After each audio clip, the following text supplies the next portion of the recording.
How to get V-pose in Roblox.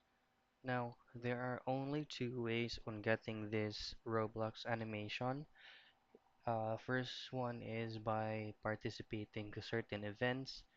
Now, if the event is already over, you might want to go ahead and recharge your Roblox with some Roblox points for you to purchase one. Now, how do you get that? Just simply go to roblox.com and log into your account. Now, once you are on this page, you can go ahead and check how much is the V-pose animation worth.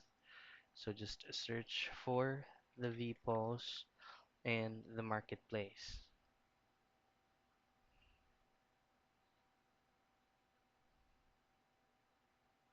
Now go to all items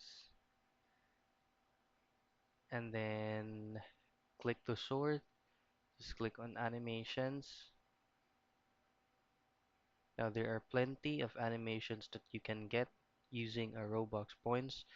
Now, if you want to see how much the V-pose cost, just press Control F and search for V-pose.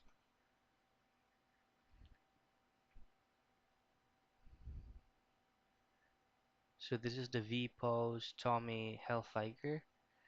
So it's gonna cost you 170 Robux points. Now you just have to load 170 Robux points to get this item. So that's how you get the V-pose in Roblox.